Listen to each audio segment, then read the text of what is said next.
ከዜና ኢትዮጵያ ጋር አብራችሁ እንድትቆዩ እንጋብዛችኋለን። ቀዳሚ ወዳደረግነው ጉዳይ እናልፋለን።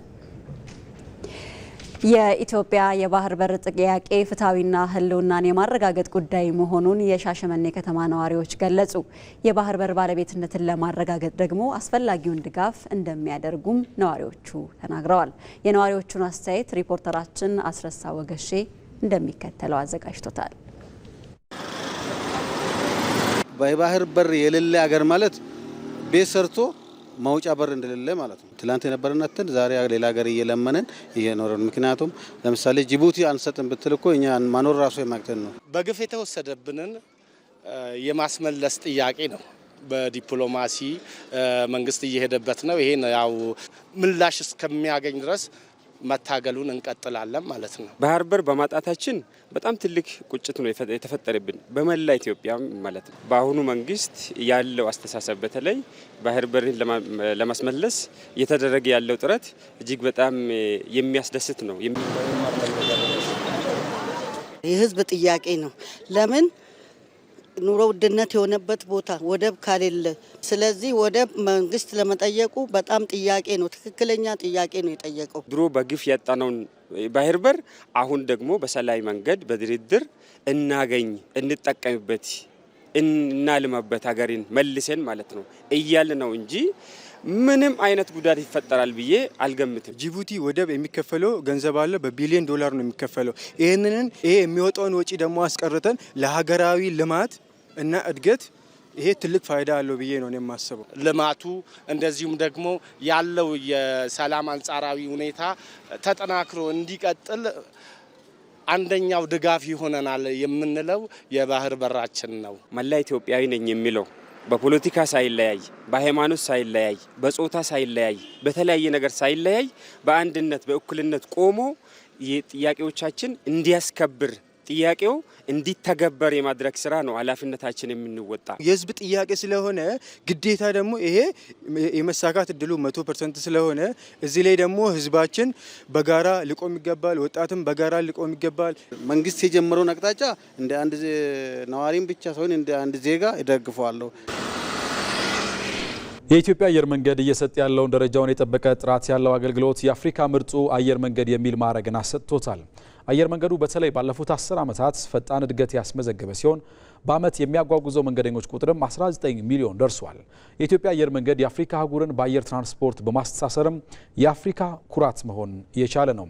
አየር መንገዱ አሁን የደረሰበትን የእድገት ደረጃ ባልደረባችን ጌታቸው ባልቻ ያስቃኘናል።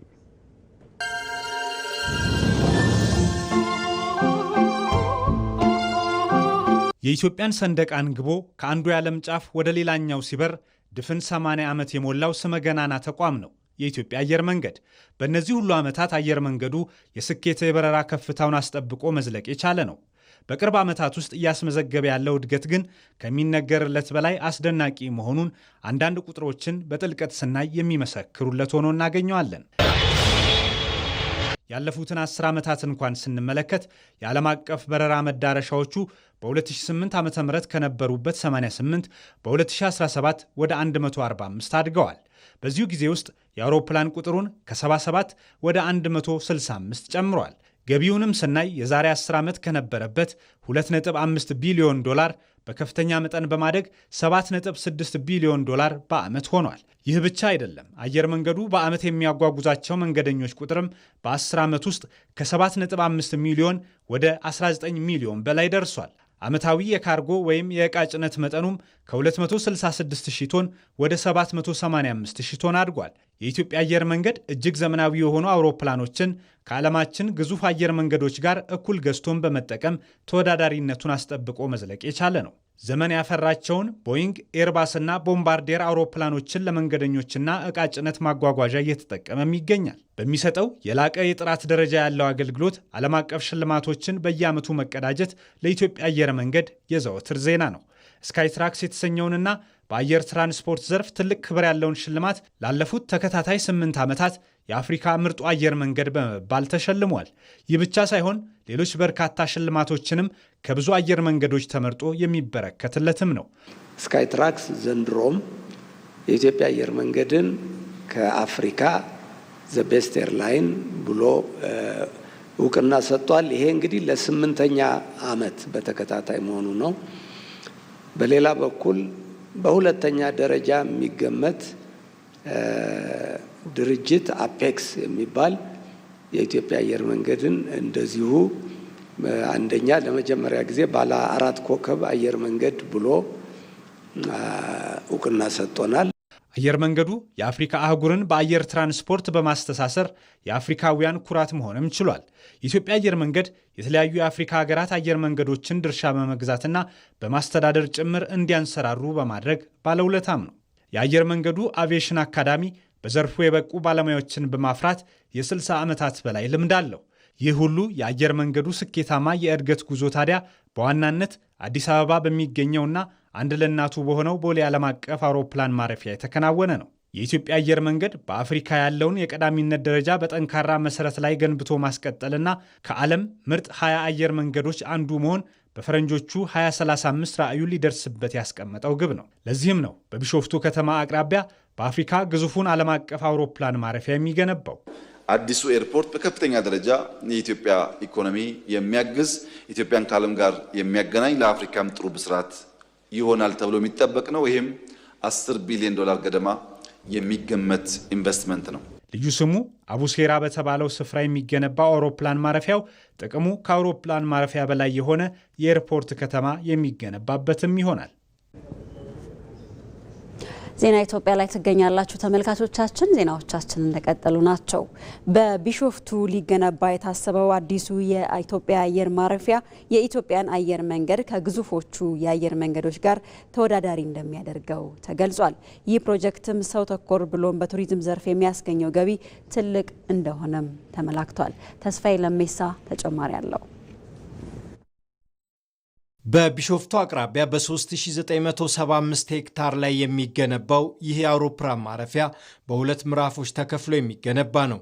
ግንባታው ሲጠናቀቅ በዓመት 110 ሚሊዮን መንገደኞችን የማስተናገድ አቅም የሚኖረው ሲሆን ይህም በዓለም ዙሪያ ካሉ ጥቂት እጅግ ዘመናዊ አውሮፕላን ማረፊያዎች አንዱ ያደርገዋል። ኢትዮጵያን ማፕ ላይ ለረጅም ጊዜ ያስቀምጣታል። ይህ አየር መንገድ እድገቱን ከፍተኛ 60 ሚሊዮን በ2040 ይደርሳል ተብሏል። ከዛ በኋላ ደግሞ እየቀጠለ መጥቷል። ስለዚህ ዓለም ማፕ ውስጥ ያስቀምጠናል፣ ተወዳዳሪ ያደርገናል። እነ ኤምሬትስና ካታርን በእኩል ደረጃ እንድንወዳደር እንደ ኤርፖርቱ ግን ብቻ አንየው፣ ራሱን የቻለ ከተማ ነው። ብዙ ነገሮች አብረውት የካርጎ ተርሚናል ይኖራል፣ ሜንቴናንስ ኤምአርኦ ይኖረዋል፣ ሆቴሎቹ የኢትዮጵያ አንዱ ስትራቴጂ ከ5 ኢኮኖሚክ ስትራቴጂ ፒላሮች አንዱ ቱሪዝም ነው አይደለም። ይኸውልህ ዛሬ እንኳን እንደ ኤግዛምፕል 20 ሚሊዮን ፓሰንጀር በዚህ ዓመት ትራንስፖርት ሲያደርግ አየር መንገዱ 10% እንኳን ብቻ ኢትዮጵያ ውስጥ ቢገባ 2 ሚሊዮን ቱሪስት ማለት እኮ ነው። 2 ሚሊዮን ቱሪስት እያንዳንዱ ቱሪስት በቀን $100 እንኳን ስፔንድ ቢያደርግ ይገባል። ቢሊየንስ ኦፍ ዶላርስ ነው ኢትዮጵያ ውስጥ የሚመጣውና ኤርፖርቱ ትልቁ ትርጉም እንዳልኩ ተወዳዳሪ እንድንሆን ያደርገናል።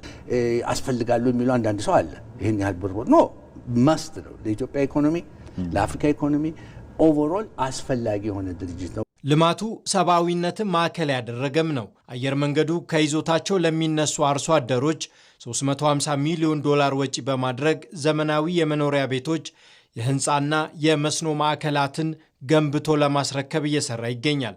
አውሮፕላን ማረፊያው ከቦሌ ጋር በፈጣን ባቡር የሚገናኝ ሲሆን የፀሐይ ኃይልንና ዘላቂ የቆሻሻ አወጋገድ ዘዴን በመጠቀም አካባቢን የማይበክል አረንጓዴ አየር ማረፊያ ሆኖ ይገነባል። በአጠቃላይ በኢትዮጵያ ታሪክ በከፍተኛ ወጪ የሚገነባው ይህ አውሮፕላን ማረፊያ የአፍሪካ ህብረትን የተሳሰረች አፍሪካ ራዕይ ከማሳካት ባለፈ የኢትዮጵያን የእድገት ጉዞ ከህልም ወደ እውነታ የሚያሸጋግር የታሪክ ምዕራፍ ነው።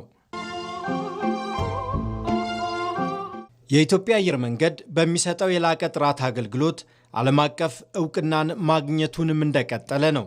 ስካይትራክስ ዘንድሮም የኢትዮጵያ አየር መንገድን ከአፍሪካ ዘ ቤስት ኤርላይን ብሎ እውቅና ሰጥቷል። ይሄ እንግዲህ ለ8ኛ ዓመት በተከታታይ መሆኑ ነው። በሌላ በኩል በሁለተኛ ደረጃ የሚገመት ድርጅት አፔክስ የሚባል የኢትዮጵያ አየር መንገድን እንደዚሁ አንደኛ ለመጀመሪያ ጊዜ ባለ 4 ኮከብ አየር መንገድ ብሎ እውቅና ሰጥቶናል። አየር መንገዱ የአፍሪካ አህጉርን በአየር ትራንስፖርት በማስተሳሰርም የአፍሪካውያን ኩራት መሆን ችሏል። ይህ አዲስ አውሮፕላን ማረፊያም ይህንን ዓለም አቀፍ ተወዳዳሪነት ወደ ላቀ ደረጃ ያሸጋግረዋል።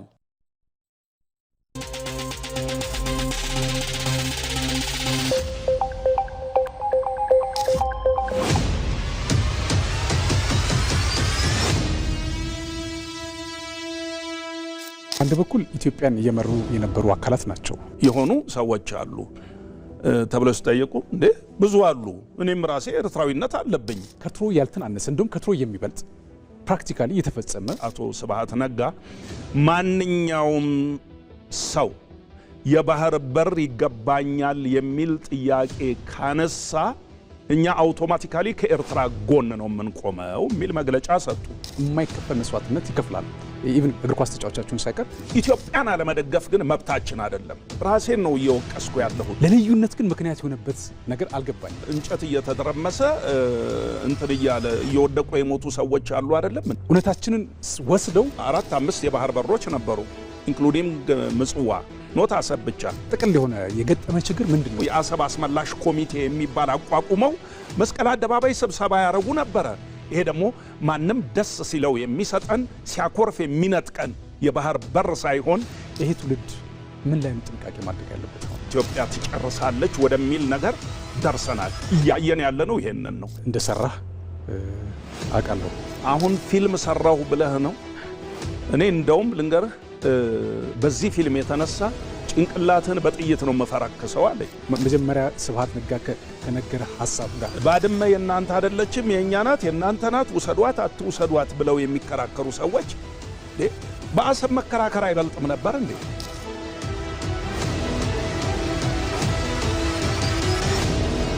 ከኢትዮጵያ ቴሌቪዥን በቀጥታ ስርጭት ወደ እናንተ እየደረሰ የሚገኘውን ዜና ኢትዮጵያ ነው እየተከታተላችሁ የምትገኙት። በኦሮሚያ ክልል ከ22000 በላይ የቀድሞ ታጣቂዎች የመንግስትን የሰላም ጥሪ በመቀበል የታድሶ ስልጠና ወስደው ህብረተሰቡን መቀላቀላቸው ተገለጸ። በክልሉ የህግ የበላይነትን የማስከበር ስራ ተጠናክሮ እንደሚቀጥል የክልሉ ኮሚኒኬሽን ቢሮ ኃላፊ ኃይሉ አዱኛ ተናግረዋል። ዘገባው የኢዜአ ነው። ተስፋዬ ጫን ያቀርበዋል።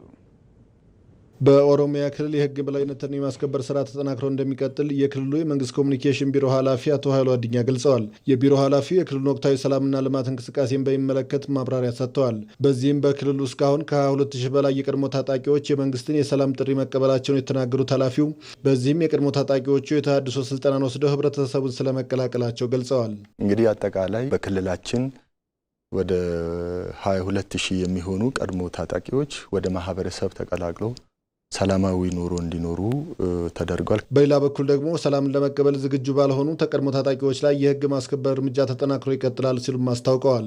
የክልሉ መንግስት ከለውጡ ወዲህ ከገጠሙት ፈተናዎች መካከል በተወሰኑ አካባቢዎች የጸጥታ ችግር እንደነበር አስታውሰው ችግሩን በዘላቂነት ለመፍታትም የተለያዩ ስራዎች ስለመሰራታቸው ተናግረዋል። በክልሉ የህግ የበላይነትን ከማስከበር በተጓዳኝ በተሳሳተ መንገድ ወደ ጫካ የገቡ ታጣቂዎችን ወደ ሰላማዊ ህይወት እንዲመለሱ ለማድረግም ጥረት ስለመደረጉ አንስተዋል።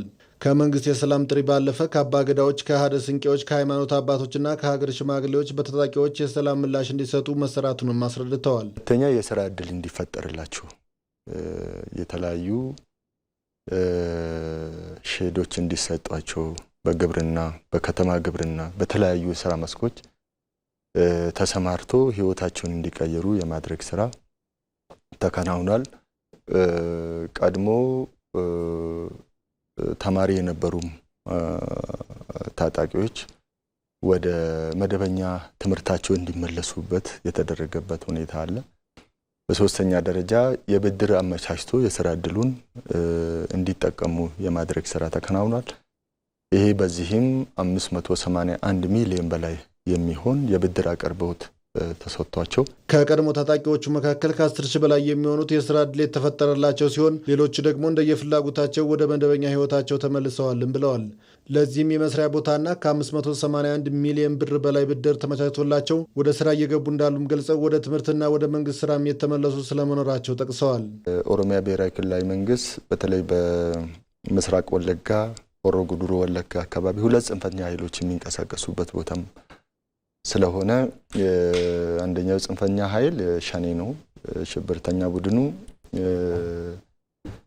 በሱ ላይም የህግ የበላይነት እየተወሰደ ይገኛል። በሌላ በኩል ደግሞ የህዝቦች አንድነት ወንድማማችነትን በተመለከተ የህዝቦች አንድነትን ወንድማማችነትን የጋራ እሴትን የሚሸረሽር ተግባር ህዝቦችን የሚያፈናቅል ከቀያቸው የሚያፈናቅል ንብረታቸውን የሚዘርፍ እንደመሆኑ መጠን በአፋን ኦሮሞ ተናጋሪ ጽንፈኛ ኃይል በሸኔም ላይ በአማርኛ ተናጋሪ ጽንፈኛ ላይም እርምጃ እየተወሰደ ይገኛል ማለት ነው። በክልሉ የህግ የበላይነትን ለማስከበርና ሁለንተናዊ ሰላምን የማረጋገጥ ስራ ተጠናክሮ ይቀጥላል ሲሉ አረጋግጠዋል። በጽንፈኝነትና በጥፋት ዓላማ ላይ የተሰለፈ አካል ላይ ሁሉ የሚወሰደው እርምጃ ተጠናክሮ እንደሚቀጥልም ገልጸዋል። እንደ ማሳያም በቅርቡ በሆሮ ጉድሩና በምስራቅ ወለጋ ዞኖች የተወሰኑ አካባቢዎች በጽንፈኞች ላይ የህግ ማስከበር እርምጃ መወሰዱን አስታውሰው በዚህም በአካባቢው ሰላምን ስለማስፈን ስለመቻሉም ተናግረዋል። ዘገባው የኢትዮጵያ ዜና አገልግሎት ነው። የኢትዮጵያን ብሔራዊ ጥቅም ለማስጠበቅ የዲያስፖራው ሚና ከፍተኛ መሆኑን የኢትዮጵያ ዲያስፖራ አገልግሎት ገለጸ። የኢትዮጵያ የህልውና ጉዳይ የሆነው የባህር በር ጥያቄ ምላሽ እንዲያገኝ የድርሻቸውን እንደሚወጡም የኢትዮጵያ ዲያስፖራዎች ተናግረዋል። ሄለን ተስፋዬ ተጨማሪ አላት። ኢትዮጵያ በምታደርገው የእድገት ግስጋሴ ውስጥ ብሔራዊ ጥቅሟን በማስጠበቅ በኩል የዲያስፖራው ሚና ከፍተኛ ነው። ዲያስፖራው በተለያየ አገር የሚኖር ሆኖም ግን ሁሉ ጊዜ መገኛ ሀገሩን የሚያስታውስ ለሀገሩ አንድነት፣ ለሀገሩ ነጻነት፣ ሉዓላዊነት ከዛም አልፎ የኢኮኖሚ እድገት፣ የማህበራዊ ልማት፣ ትምህርትን፣ ጤናንም ጨምሮ የሚመኝና ለዛም የሚችለውን የሚሞክር ነው። በራሱ ተነሳሽነት የኢትዮጵያን ብሔራዊ ጥቅም የሚያስከብሩ ስራዎችንም እያከናወነ ነው። ብሔራዊ ጥቅም ስንል ኢኮኖሚያዊ ነጻነትንም ጭምር ስለሚያጠቃልል በተለያየ ጊዜ በሬሚታንስ መልክ ወይም ደግሞ በብድርና እርዳታ ይገኝ ከነበረው በብዙ ጥፍ የተሻለ የውጭ ምንዛሪ ለሀገራችን ገቢ የሆነ ነው ማለት ነው። ብሔራዊ ጥቅምን ማስጠበቅ በየዘመኑ ያለው ትውልድ ኃላፊነት ሲሆን ለሉዓላዊነቷ የተከበረ ኢትዮጵያን ለማሻገርም ሁሉም ሀገር ወዳድ በጋራ ሊቆም ይገባል። ብሔራዊ ጥቅም ሲባል ሁላችንም ሀገራችንን አስቀድመን ከፊት አድርገን ስንሰራ ሁላችንም ተጠቃሚዎች ነን። እኔ በግል የምጠቀመው ወይም በኔ አካባቢ ያሉትን ብቻ የምጠቅመው ነገር ብልጭ ብላ የምጠፋ ነገር ስትሆን ያኛው ግን እንደ ችቦ ለረጅም ለልጆቻችን ልጆቻችን የምተርፍ ነገር ነው የብሔራዊ ጥቅም ጉዳይና የሁላችን ኃላፊነት ነው። ኢትዮጵያ አሁን ካለችበት ወደ ቀጣይ እድገት ለመሸጋገር እየሰራች ሲሆን የዲያስፖራው ማህበረሰብ በቁጭት ሀገሩን እያገለገለ ይገኛል። ዲያስፖራ ቁጭት ነው። አንድን ነገር ሞር ከውስጡ ወጥተሽ የሌላውን አገር ኤክስፖዠር ሲኖርሽ ሌላው አገር ላይ ምን ላይ ነው ያለችው ያኔ ሁሉም አውቶማቲካሊ ሳይኮሎጂካሊ ይሄ ሂውመን ኔቸር ነው ወደ ራስ ነው የምትመጪው። መቼ ነው ወደ አገሬ ተመልሼ ወይም ባለሁበት አገር ላይ ምን ኮንትሪቢዩት ላድርግ የሚል ዲያስፖራ ቁጥር የለውም። ዲያስፖራ ደግሞ በሀገሩ ላይ በሚያደርገው ኢንቨስትመንት ትልቅ ሚና እየተጫወተ ነው። ኢትዮጵያ ውስጥ ሁሉ ሰው ያውቀዋል፣ ግን የተበታተነ ነው። ስለዚህ ለሀገርም የበለጠ ፋይዳ እንዲኖረው ለራሱን ደግሞ መብቱን ለማስጠበቅ የበለጠ መስራት እንዲችል ነገሮችን ለማመቻቸት ተበታትነን የምናመጣ ፋይዳ የለም። ሌሎች የበረቱት ሌሎች ጸንተው የቆሙት አንድ ስለሆኑ ስለተቀራረቡ ልዩነታቸውን ስለተቻቻሉ በመሆኑ ወሳኝ ነው ብዬ አስባለሁ። ኢትዮጵያ ኢፍትሐዊ በሆነ መንገድ ያጣችውን የባህር በር ለማስመለስም ዲያስፖራው በቁጭት እየተንቀሳቀሰ ነው። የወደቡ ጉዳይ ዲያስፖራው ከሌላ ኢትዮጵያ ተለይቶ የሚታይበት ምንም አግባብ የለውም። ራሱን ኢትዮጵያ አድርጎ የሚያስብ ራሱ ስለ ኢትዮጵያ ስለ ልጆቹ ስለ ልጆቹ የሚያስብ ኢትዮጵያዊ በሙሉ የቅድሚያ ሰጥቶ እስከዛሬም በድብቅ እኮ እናወራለን። እውነቱን ለመናገር አሁን እኮ መንግስት ስለተናገረ ነው እኛም ደፍረን መናገር የጀመርነው እንጂ ማንም ሰው እኮ እስከዛሬ ድረስ ስለ ወደቡ እኮ የማያቃስት የማያመው ሰው የለም። በግፍ ስለተወሰደ በግፍ ስለተሰጠ። ስለዚህ ኢትዮጵያ ወደቧ የተፈጥሮ መብቷ ነው። የተፈጥሮ መብትን ደግሞ ማስከበር የተፈጥሮ ግዴታችን ነው። ዲያስፖራው ለሀገሩ ልማትና እድገት በዲፕሎማሲ፣ በኢንቨስትመንት፣ በቱሪዝም፣ በጤና፣ በትምህርትና በሌሎችም ዘርፎች ከፍተኛ አስተዋጽኦ እያበረከተም ይገኛል። ተመልካቾች አሁን ደግሞ ከውጪ ወዳገኘነው ዜና አልፈናል። የብሪክስ አባል ሀገራት በደቡብ አፍሪካ አዘጋጅነት ለሚካሄደው የባህር ኃይል ልምምድ እየተሰባሰቡ ይገኛሉ። አሁን ላይ የቻይናና የኢራን የባህር ኃይል የጦር መርከቦች ደቡብ አፍሪካ የደረሱ ሲሆን የሩሲያ መርከቦችም ወደዚያው እንደሚያቀኑ ይጠበቃል። የብሪክስ አባል ሀገራት የሚያካሂዱት የባህር ኃይል ልምምድ አዲሱን የፈረንጆች ዓመት የሰላም ዓመት እናድርገው በሚል መሪ ሀሳብ እንደሚካሄድም ተገልጿል። በልምምዱ ላይ የብሪክስ ፕላስ ሀገራት እንዲሳተፉ ጥሪ መቅረቡንም ኤስኤቢሲ ዘግቧል። ተመልካቾች አሁን ደግሞ በዜና ኢትዮጵያ ከቢዝነስና ከስፖርት ዘገባዎች ጋር ቆይታ የምታደርጉበት ነው። ካፍታ በኋላ ከኛ ጋር ተመልሰን እንገናኛለን። መልካም ጊዜ ይሆንላችሁ።